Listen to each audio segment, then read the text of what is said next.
Olá, seja muito bem-vindo, seja muito bem-vinda. Começa agora mais um programa Destaques. Uma das maiores micaretas do Nordeste, o Fortal chega com tudo nesta semana na capital cearense.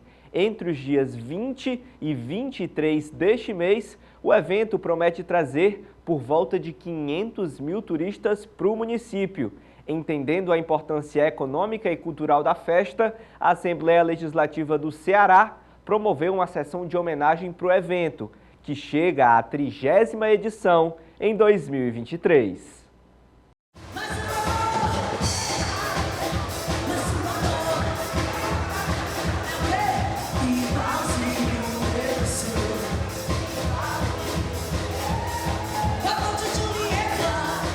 O Fortal é isso, uma mistura de som, de ritmos e de pessoas. No começo foi uma brincadeira entre amigos e foi crescendo, foi se profissionalizando e se tornou um evento do povo, da população. Então são inúmeras pessoas que já participaram no Fortal, através de orações, quando o Fortal era em rua pública e o Fortal também na parte privada, como é considerado um evento privado hoje, mas a gente consegue congregar aí todas as classes sociais, idades, enfim, gêneros. Então, com esse festival, com essa grade heterogênea, a gente consegue fortalecer essa imagem e essa contribuição, que é essa grande preocupação do Fortal. Está sempre antenado, né, o que está acontecendo no Brasil e fora, né, e isso contribui muito para que as pessoas tenham esse índice de satisfação e continuem indo para o Fortal. O maior evento de ambiente fechado do país recebeu na Assembleia Legislativa do Ceará uma homenagem para comemorar o aniversário de 30 anos. No plenário estiveram presentes empresários, secretários de Estado e parlamentares. O requerimento teve autoria do deputado Guilherme Bismarck. O Fortal ele é muito além de uma festa, ele é uma marca. Ele inicia aí toda uma trajetória de grandes eventos no estado do Ceará, uma época onde os grandes eventos eram dominados pelo estado da Bahia e o estado do Rio de Janeiro. O estado da Bahia especificamente cresceu nos anos 90, baseado no turismo e nos grandes eventos. O Fortal começa em 93 e traz para o estado do Ceará esse protagonismo que nós estamos vivendo hoje, no ano de 2023, o protagonismo dos grandes eventos. Não só de eventos, mas eventos corporativos com o centro de evento também. Então, fico muito feliz de estar falando do Fortal aqui há 30 anos. É um evento que se renovou, que se renova a cada ano, que perpassa diversas gerações. Então, não tenho dúvidas que o Fortal tem um impacto muito positivo, tanto na economia quanto no marketing para o estado do Ceará. O Fortal aquece a economia da cidade e promove um carnaval fora de época. No ano passado, foram injetados mais de R$ 1 bilhão na nossa economia como resultado dessa grande festa. A expectativa para esta edição é tão boa quanto, afinal, a festa é sempre singular. Não só a diversidade social, mas também musical, né? O Fortal ele começa e esse ano faz uma homenagem ao axé, mas a gente conseguiu incluir diversos ritmos como o forró, o funk, enfim, diversos ritmos que a gente consegue fazer de fato um Fortal Music Festival, né? Assim, uma festa da música. Então ele é um evento que é plural, a juventude está cobrando isso, né? Então isso é uma demanda da juventude, essa diversidade. Então acredito que o Fortal está alinhado aí com os novos tempos.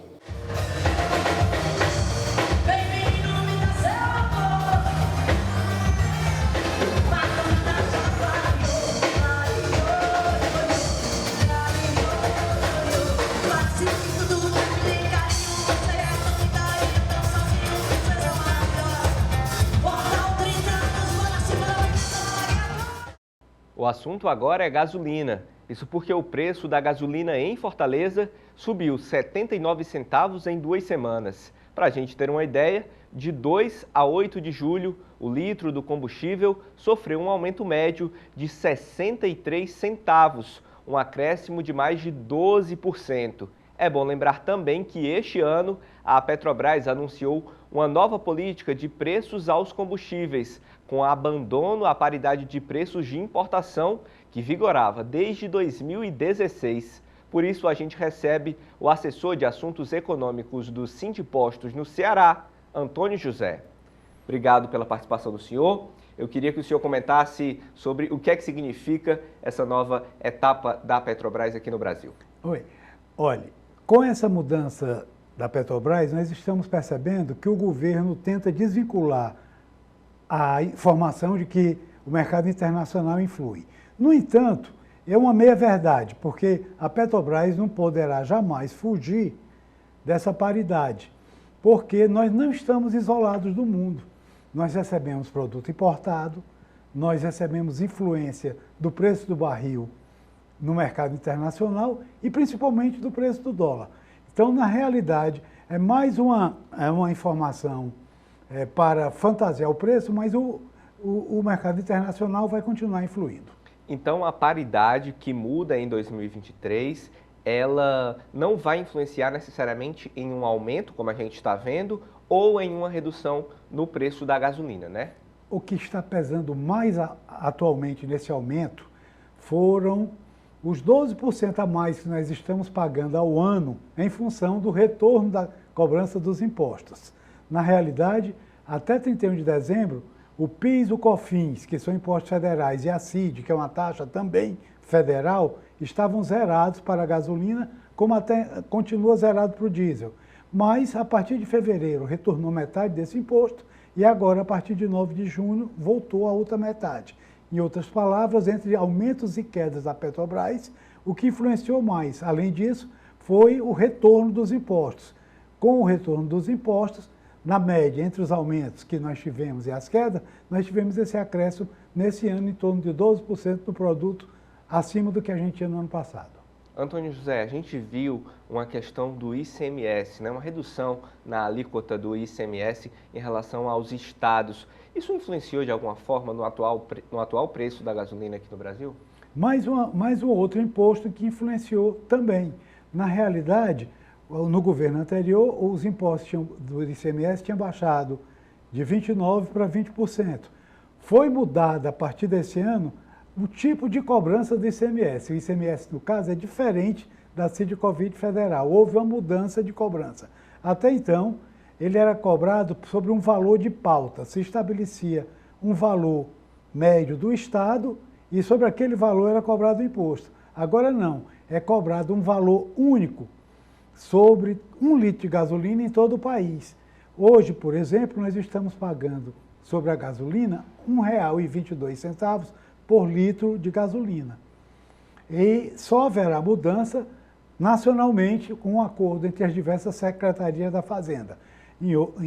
Fica então bem claro que, embora o imposto seja estadual, a mudança só será no âmbito federal com um acordo entre as fazendas estaduais. Na avaliação do senhor, não foi perigoso baixar a alíquota do ICMS em relação aos estados, sendo que em algum momento, se essa alíquota voltasse, vai voltar ao valor estabelecido, esse valor acumulado que ficou nesse período, que deixou de ser arrecadado o imposto, não passaria necessariamente a ser cobrado aos consumidores no valor final? Não foi um pouco perigoso essa redução ou na avaliação do senhor, não? Olha, eu vou te dar um exemplo de 3 meses do ano que passou. Agosto, setembro e outubro, nós tivemos realmente uma queda na arrecadação do ICMS da gasolina, porém, aquela queda de arrecadação partiu para outros produtos. Então, o Estado não saiu prejudicado e o ICMS continuou sendo cobrado e recebido pelos governos. Nós tivemos no Ceará essa queda que eu falei de 15%, porém, no cômputo geral dos 3 meses, houve um acréscimo de 1%, tirando a inflação. Isso quer dizer o quê? Que o Estado não perdeu dinheiro na arrecadação do seu imposto. Então, respondendo a sua pergunta, a gente acredita que a queda de imposto não vai fazer acúmulo contra o consumidor. Na realidade, quando você diminui o imposto, o consumidor utiliza mais os produtos e há um maior consumo, favorecendo que a arrecadação não caia. Então, é um equívoco se pensar que vai acumular. Que vai acumular. O que vai acontecer é que outros produtos vão ter impostos pagos, vão recolher impostos, favorecendo sempre a receita estadual. O dinheiro não sai do Estado. Então, José, a gente tem presenciado um aumento sucessivo, ao mesmo tempo em que às vezes ocorre uma redução sucessiva no valor da gasolina. Por que é que existe esse fenômeno de vai e vem? Eu vou utilizar um jargão da economia, é o sobe e desce. Esse sobe e desce constante acontece principalmente em produtos que são commodities. O que é commodity? Que é igual para todos os fornecedores. Então, se você for observar, tanto faz você comprar de uma companhia como de outra, a gasolina é sempre a mesma, a não ser quando é aditivada, mas quando é a gasolina comum é basicamente o mesmo produto, assim como o arroz, assim como o feijão. São produtos que têm um constante sobe e desce, porque como commodity há essa concorrência pesada entre os diversos fornecedores e os diversos mercados fazendo isso. O senhor falou um pouco no começo da entrevista que essa mudança em relação à paridade internacional do preço da gasolina, que não vai mais acontecer a partir de 2023, uma decisão em conjunto e que a Petrobras vai adotar, não vai impactar, na avaliação do senhor, o preço da gasolina, porque nós vivemos em um mundo globalizado em que os produtos sofrem relações dependentes, né? Queria que o senhor comentasse um pouco mais sobre isso em relação a esse futuro próximo do preço da gasolina. Se a gente perceber um aumento, esse aumento vai ser por conta da paridade internacional, e se for uma redução, vai ser em relação à paridade internacional, que não vai existir mais na Petrobras a partir desse ano. Como é que o senhor avalia esse macro cenário econômico? Bom, Lucas, é o seguinte, essa paridade que a Petrobras tanto fala que vai fazer, sofre um impacto bem pesado contra no momento em que ela hoje não detém mais o monopólio. A Petrobras hoje só tem cerca de 70% do fornecimento de combustível no Brasil. Nós recebemos hoje, principalmente aqui no Nordeste, a maioria de empresas privadas. Nós recebemos da refinaria da Bahia, da refinaria do Rio Grande do Norte, de Manaus e produtos importados, aonde a Petrobras não tem gerência. Isso quer dizer o quê? Os preços irão variar, também influenciados com a paridade internacional por causa desses outros fornecedores. Uma companhia como a de Salvador, da Bahia, ela é de capital árabe. Então, ela não vai jamais deixar de prestar atenção no mercado internacional, de acompanhar esse mercado. As demais são brasileiras, mas recebem produto importado. Aqui no Ceará, por exemplo, de 35% a 40% da nossa gasolina, ela vem do exterior. Não, nem da Petrobras, nem das refinarias privadas do país. Isso quer dizer o quê? Que a gente não está desligado do mundo, nem que queira. Não existe decreto, é mesmo que você querer revogar a lei da gravidade por decreto. É então, a dolarização, né? É o mecanismo mundial do qual todos nós estamos numa economia globalizada. Não tem como você se desligar dessa globalização da economia. Enquanto assessor de assuntos econômicos do Sindimpostos, o que é que o senhor recomenda para quem deseja abastecer por um valor mais acessível? É pechinchar, pesquisar o que é que faz para poder ter uma gasolina mais em conta no carro? Olha, o grande amigo do consumidor se chama concorrência. Então, através da concorrência, o revendedor vai procurar comprar mais barato, ele vai procurar com que o seu posto esteja bem aparelhado, vai procurar manter uma equipe boa. Isso faz com que o consumidor possa procurar o produto de boa qualidade e mais barato. Então, é como você diz, para pechinchar, ele vai ter que pesquisar. Mas muitas vezes as diferenças são tão pequenas entre um e outro que você só deve pechinchar no seu percurso, porque não vai compensar você ir para uma distância muito grande para pegar uma diferença que às vezes o dinheiro que você gasta para ir a uma distância mais longe vai ser mais caro do que a economia que você vai fazer. Em algumas regiões da cidade, o valor tende a ser mais barato ou mais alto, ou não? Olha, a cidade tende a ter um preço mais ou menos na mesma faixa, porque é o que nós chamamos de paralelismo de preço. Eu vou te dar um exemplo. Se você vê um posto vendendo gasolina a R$6 e outro vendendo a R$5,80, onde é que você vai abastecer? Lógico que você vai para os R$5,80. Então, a tendência é quando um revendedor, quando um varejista, quando um comerciante percebe que o seu vizinho está vendendo um pouco mais barato, a tendência dele é baixar. E ele só sobe quando é forçado pelos custos do produto. Da chegada desse produto, né? Exatamente. Senhor Antônio José, muito obrigado pela participação do senhor. Prazer recebê-lo aqui na TV Otimista. Ok, Lucas. Muito obrigado também a você por nos dar essa oportunidade de falar sobre o combustível. Até a próxima. A gente vai para um rápido intervalo aqui no Destaques e volta já já.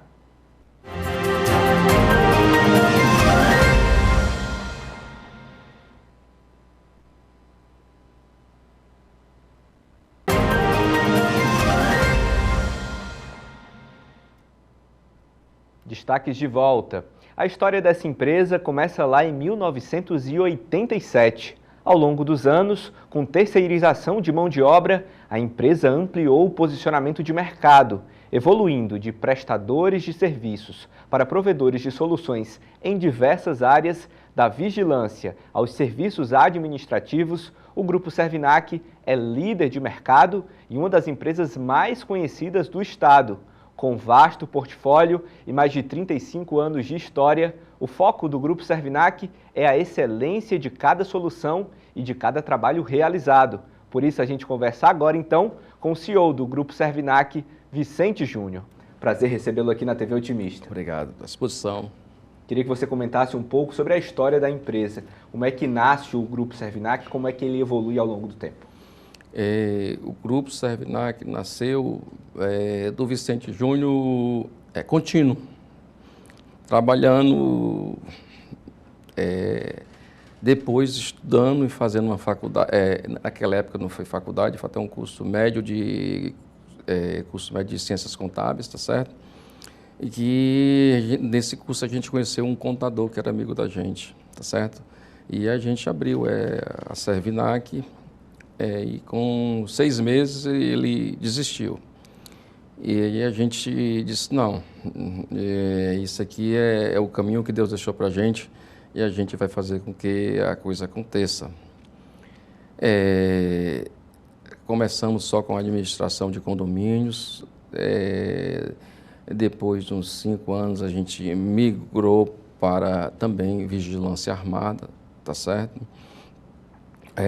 Depois a gente foi construindo e começamos a trabalhar com vigilância eletrônica, com rastreamento e telemetria, tá certo? Que dentro disso a gente, como se diz, existe várias fases, né? E dentro da fase da rastreamento e telemetria, foi uma das fases que a gente mais cresceu, que a gente teve que investir em tecnologia, investir em sistema dentro de empresas de gestão. Aí é onde, quando você vai criar aplicativos para monitorar desde uma limpeza, como sistema de gestão, como vigilância, tá certo? E hoje que a gente está, verticalizou um pouco, e estamos trazendo já a moto elétrica. Para quê? Para quando a pessoa quiser contratar um motorista ou contratar uma vigilância, que você tem uma moto, você não contrata só a vigilância, você vai contratar o serviço que você vai estar ali. Você não vai se preocupar com combustível, nem que o preço suba ou que desça, que a gente tem a moto elétrica. Então, assim, a gente está muito nessa parte de tecnologia. Que a Servinac hoje, assim, trabalha com soluções em tecnologia, porque a gente já não se considera uma empresa de vigilância e nem terceirização, mas uma empresa de tecnologia. Pegando esse gancho da tecnologia, como é lidar com a tecnologia no Grupo Servinac? Quais são os principais desafios e os principais benefícios também? O senhor já citou um, queria que citasse outro. Tecnologia você estar fazendo, errando, fazendo novamente. Então, assim, tecnologia é algo fascinante, certo? Quando você entra, você quer um aplicativo, depois você quer outro aplicativo, como se diz, sempre tem algo que tem que ser ajustado, tem que ser algo que tem que ser melhorado, e a perfeição nunca chega, tá certo? Então, hoje a gente está investindo muito em tecnologia, a gente está investindo muito em telemetria, a gente está entregando para o cliente não só a vigilância, mas entregando para o cliente um serviço, tá certo? Com redução de custo, porque hoje você sabe que todo mundo quer melhor serviço e redução de custo. Se você não tiver tecnologia, se não tiver telemetria, se não tiver inteligência artificial, você não consegue entregar isso para o seu cliente. O Ceará é um bom ambiente de negócios de forma geral e nas áreas de atuação de vocês também? O Ceará, dentro do Brasil, você sabe que é um PIB pequeno, tá certo? Então, dentro do estado do Ceará, a gente já tem um mercado muito grande. Então, por isso que a gente está indo para São Paulo e para Recife, tá? Eu digo assim, estamos indo na parte de vigilância orgânica. A parte de rastreamento veicular, a gente já tem em Natal, João Pessoa, Recife e São Paulo. A gente está indo para esses estados agora também com a parte de vigilância, com a parte de mão de obra, um contexto do serviço em geral, uma prestação de serviço que não seja só o rastreamento como a gente tinha, que não seja só o homem, tá certo? Só citando, a gente estava conversando com um gestor público de uma cidade, e ele dizendo, não, assim, eu quero contratar, ver o teu serviço de moto elétrica. Disse, o serviço de moto elétrica vai fazer com que a moto elétrica está dentro da tecnologia, vai fazer com que o teu agente de saúde, além de você ter o controle do teu agente de saúde, que você vai estar lá, uma moto elétrica com ela interligada dentro da nossa central, tá certo? De monitoramento, em vez de ele fazer 10 visitas, vai ter a oportunidade dele fazer 30, 40, 100. A ideia é otimizar, então. Otimizar, tá certo? E com o quê? Com tecnologia, com algo verde que se está lá, tá certo? E o quê? E sempre otimizando com redução de custos. Porque se você tem 80 agentes de saúde que vai em 10 famílias do interior, você com a moto elétrica você vai poder visitar, em vez de visitar uma vez por mês, você vai visitar 2 vezes por semana. Ou você vai reduzir, que não é o caso, que ninguém quer reduzir, porque ninguém quer essa questão de cortar trabalho, principalmente no interior. É só para você ter uma noção como funciona o serviço em si. A gente tem que pensar sempre no serviço, não entregar só uma moto ou entregar só um vigilante. O que é que falta para o Ceará, em específico? Não é que falta, que o Ceará, a gente está crescendo, a gente tem PECEM, né? A gente vai ter agora hidrogênio verde, mas assim, o mercado que ainda é pequeno em relação a São Paulo, em relação a Rio, em relação até mesmo a Bahia, que tem um mercado maior do que aqui. E sem dizer, aí quando você vem para a PIB de capitais, não, Fortaleza é a terceira ou é a quarta do Brasil. Como é lidar com um portfólio tão diversificado de trabalho? Você precisa agrupar muito bem as funções para que elas casem e façam com que o trabalho tenha o melhor resultado possível? Dentro dessa pergunta que você me faz, hoje, você tá numa época que o quê? Você criou vários pontos comerciais, vários segmentos, tá certo? Que dentro desse segmento você tem que fazer agora com que eles, tá certo? Se comuniquem. Tem que fazer APIs para eles se comunicar, tá certo? Porque não adianta eu ter um vigilante, eu ter uma câmara e eu não ter um monitoramento que eu tenho que ter uma pessoa que vai fazer o quê? Que vai estar online acompanhando os sinistros que ocorrem. Você deixa de acompanhar aquela pessoa e você vai ganhar porque você vai acompanhar só a otimização de alguma oportunidade que tenha. No quesito segurança, o senhor falou um pouco dessa otimização. No quesito segurança, como é trabalhar com a segurança aqui no Ceará? Porque nós temos um estado que vive há muitos anos questões muito graves, sociais, de segurança, né? Que envolvem a segurança. Como é trabalhar com isso? O que é que o senhor acredita que é fundamental no trabalho de vocês para que a execução no quesito segurança seja bem feita? Se eu entendi bem, existem níveis de segurança, tá certo? Dentro de uma casa, eu posso ter aquela casa que eu tenho aquela casa com um jardim que não tem um muro, que é um nível de segurança. Se eu tenho uma casa com um muro com 2 metros, é outro nível de segurança. Se eu tenho uma cerca elétrica, é outro nível de segurança. Se essa cerca elétrica está monitorada pela minha central, já é outro nível de segurança. Se eu tenho câmeras que estejam interligadas, já é outro nível de segurança, tá certo? Então, são níveis de segurança diferentes. Falando isso tudo, muro, segurança e inteligência. Eu tenho que ter uma pessoa lá de fora, que aquela pessoa que está olhando o que está acontecendo, que se tiver algum sinistro, ela vai comunicar ou a polícia, ou a nossa central, que a gente pode fazer. Então, esses níveis de segurança hoje é que você procura trabalhar muito.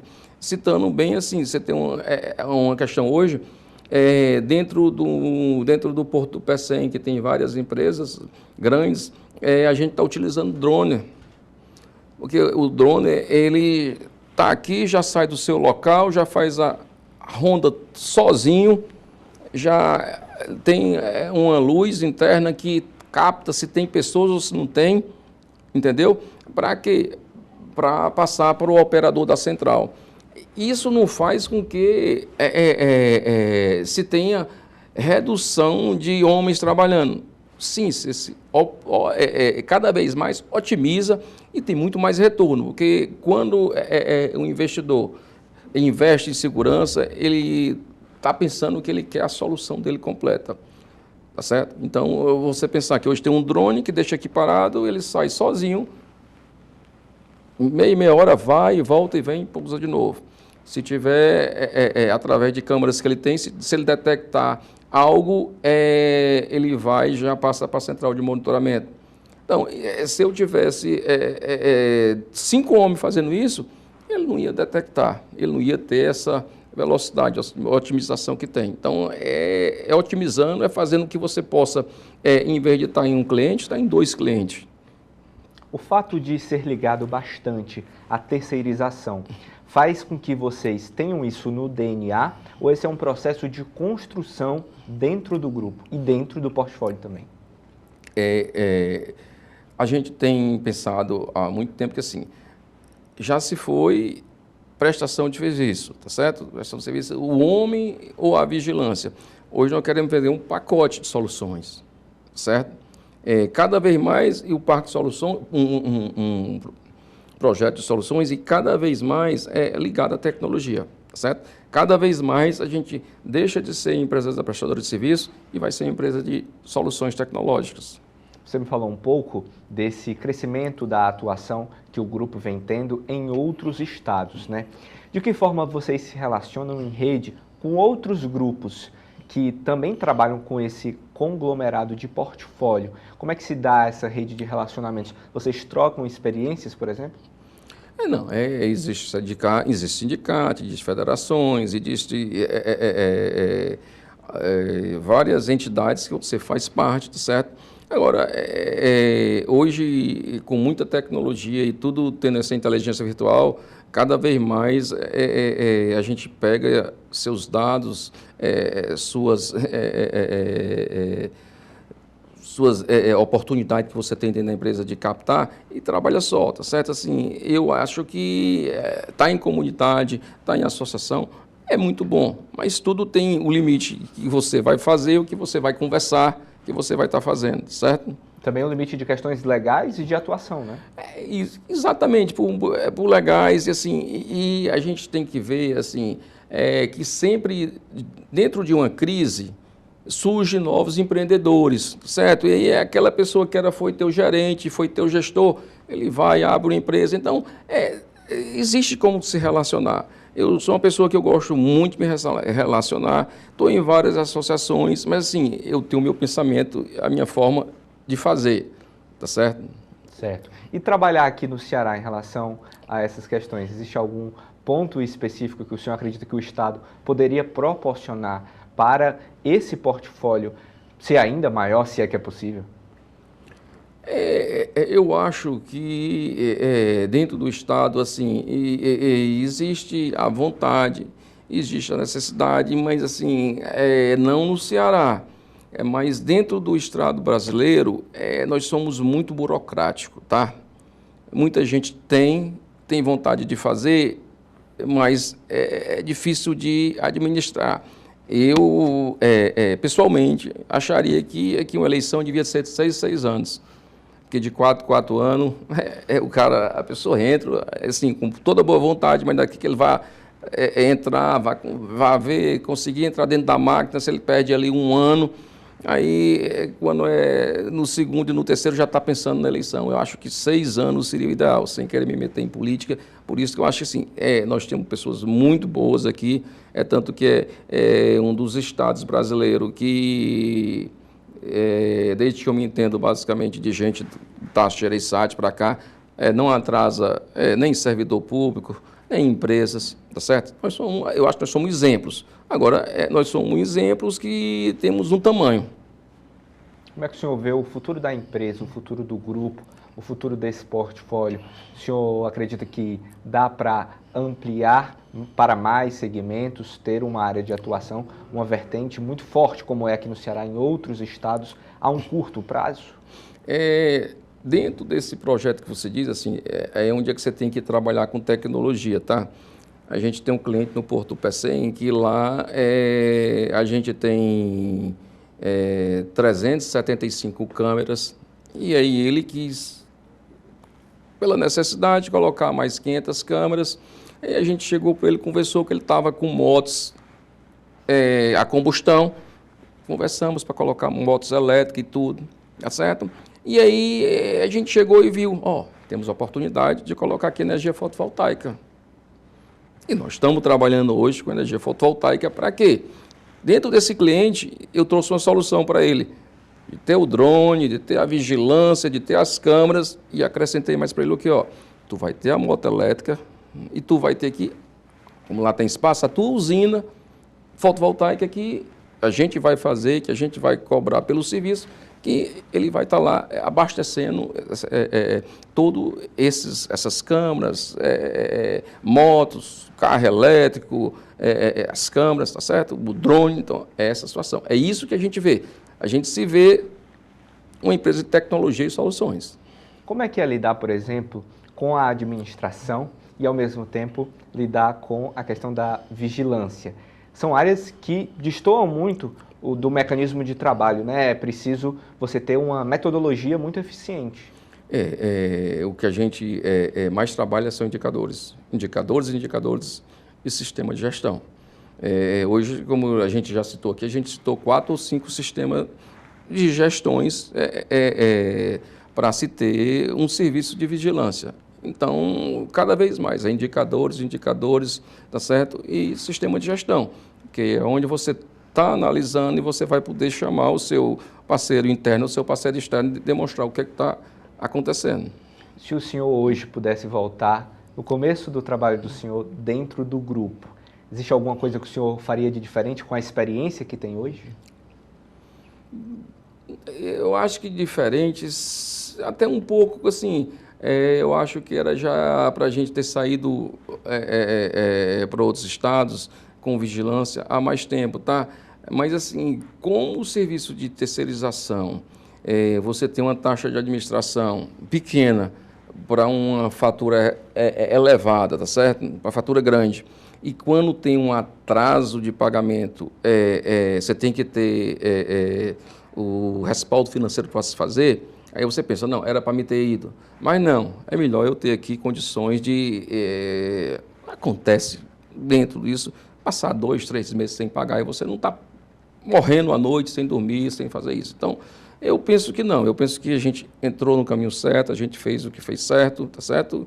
E eu acho que cada empresário, cada empreendedor tem sua maneira de agir, de trabalhar. A gente viu que várias fintechs abriram aí, era 200, 300, 400 empregados, e de uma hora para outra, sim, é melhor você trabalhar a nível de cruzeiro que você possa estar sempre...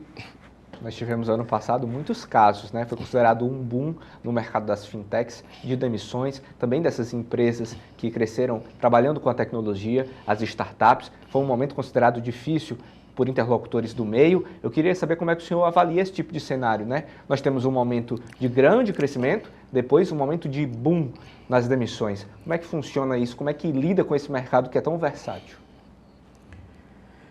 Informação, né? Quem tem informação, como a gente procura trabalhar com o sistema, você analisa e vê viabilidades, tá certo? Dentro dessa questão, assim, você tem que pensar que são as oportunidades que aconteceram. Aconteceram a oportunidade de se abrir uma fintech, 2, 3 financeira. E agora, nesse momento, existe o quê? Existe uma consolidação. Entendeu? Aquelas processo de maturação. Né? Maturação, consolidação. Aquelas empresas que abriram, que buscaram muito capital, com investidores, com tudo. Chegou um momento que a taxa dos juros no mundo foi para cima. Na hora que a taxa dos juros subiu, o investidor preferiu alocar esse dinheiro dentro de fundos dos Estados Unidos, da Europa, fundos do governo que são totalmente seguros. Eu acho que dentro da visão e do mundo sempre vai existir o sobe, desce, sobe, desce. Então você tem que procurar estar no nível que você consiga manter seu serviço, manter sua empresa, tá certo? Porque a gente vê, algumas crescem demais e algumas desaparecem. Então, a melhor coisa do mundo é você ter saber a sua realidade financeira, a sua realidade tecnológica, a sua realidade de pessoal. O senhor tocou num assunto muito interessante que é a taxa de juros. Aqui no Brasil nós temos uma das maiores taxas de juros do mundo, né? E uma taxa de juros que há algum tempo já não cai. A taxa de juros brasileira está com dificuldade de cair e existe um movimento muito contrassenso em relação à inflação do que acontece no restante do mundo. Como é que o senhor vê esse tipo de análise macroeconômica para a empresa, para o Grupo Servinac? Taxa de juros, assim, eu não sou economista, não posso falar muito, mas pela minha visão de mercado que eu vejo, tá certo, você vê os nossos países, os países vizinhos do Brasil na América do Sul. Chile em crise, Argentina em crise, Colômbia em crise, saindo presidente, saindo outro. Então, todos os países do mundo não, na América do Sul, no mundo também está em crise, mas na América do Sul em crise. Temos uma guerra, né? Aí você fica assim, o Brasil está errado ou está certo com juro alto? Aqui a gente não viu perder muitos empregos, não viu essa situação toda. Então, para mim, eu acho que tem que baixar. Mas aí são os economistas, são isso que eles têm que dizer o limite quando ou não. Agora, eu acho que em relação à América Latina, em relação ao mundo, nós estamos bem. Agora, a taxa de juros, essa que está não é boa para ninguém. Agora que o país é um pouco diferente, Agora, o Brasil é assim, desde que eu me entendo de gente, que é crise. É crise, um ano é crise disso, outro ano é crise, outro ano é crise. Então, se você fosse se preocupar com o governo, você morreu. Uma palavrinha final do senhor, eu queria que o senhor, nas suas considerações finais, falasse e mandasse uma mensagem para empreendedores e para pessoas que desejam entrar nesse mercado que usa esse portfólio das empresas na terceirização de uma maneira tão forte e tão singular. O que é que o senhor acha que é mais importante para quem está começando a atuar nesse ramo? Assim, eu acho que não só na atividade de vigilância, ou na atividade de tecnologia que a gente está querendo prestar todo o serviço, mas é você procurar conhecer, entendeu? Procurar ler, procurar estar sabendo o que se faz. Assim, eu comecei com contabilidade, depois eu fiz pós-graduação em recursos humanos, fiz pós-graduação em marketing, tá certo? Eu estou fazendo uma pós-graduação de pessoas agora e já me inscrevi numa pós-graduação de inteligência de mercado. Eu acho que tem que ser isso, entender, ler e deixar um pouco o jornal de lado. Vicente, CEO do Grupo Servinac, muito obrigado por sua participação aqui conosco. Obrigado. A gente vai para um rápido intervalo e volta em instantes com mais destaques.